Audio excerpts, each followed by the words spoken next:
അസമിൽ പ്രളയസ്ഥിതി അതീവ ഗുരുതരമായി തുടരുന്നു. കഴിഞ്ഞ 24 മണിക്കൂറിനിടെ 21 പേർ കൂടി മരിച്ചതോടെ ഈ വർഷത്തെ പ്രളയത്തിൽ ജീവൻ നഷ്ടപ്പെട്ടവരുടെ എണ്ണം 31ആയി ഉയർന്നു. അസമിൽ പ്രളയക്കെടുതി രൂക്ഷമാകുന്നു.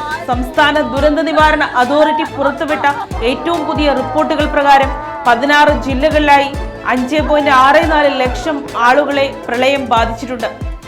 ഏറ്റവും കൂടുതൽ നാശനഷ്ടങ്ങളുണ്ടായ ശിവസാഗർ ജില്ലയിൽ മാത്രം കഴിഞ്ഞ ഒരു ദിവസത്തിനിടെ 13 മരണങ്ങളാണ് റിപ്പോർട്ട് ചെയ്തത്.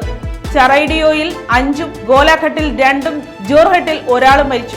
മേഘവിസ്ഫോടനത്തെ തുടർന്നുണ്ടായ പ്രളയം ജനജീവിതം ദുസ്സഹമാക്കിയ സാഹചര്യത്തിൽ മുഖ്യമന്ത്രി ഹിമന്ത ബിശ്വ ശർമ്മ ഇന്ന് മുതൽ ദുരിതബാധിത പ്രദേശങ്ങൾ നേരിട്ട് സന്ദർശിക്കും. ശിവസാഗർ, ചറൈഡിയോ, ജോർഹട്ട് തുടങ്ങിയ ജില്ലകളിലെ ദുരിതാശ്വാസ ക്യാമ്പുകളിലെത്തി അദ്ദേഹം പ്രവർത്തനങ്ങൾ വിലയിരുത്തും.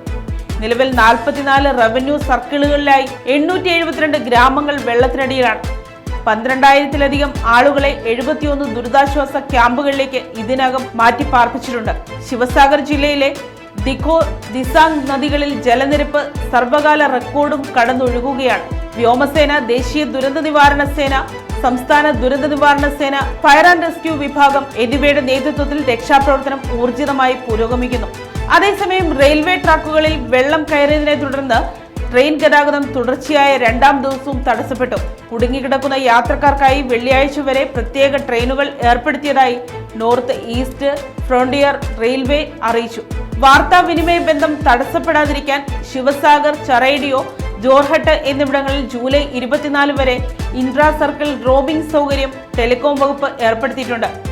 ഇതുവഴി സ്വന്തം നെറ്റ്വർക്ക് ലഭ്യമല്ലാത്ത സാഹചര്യത്തിലും മറ്റ് സേവനദാതാക്കളുടെ നെറ്റ്വർക്ക് ഉപയോഗിക്കാൻ വരിക്കാർക്ക് സാധിക്കും. News desk, Kottarakkara media.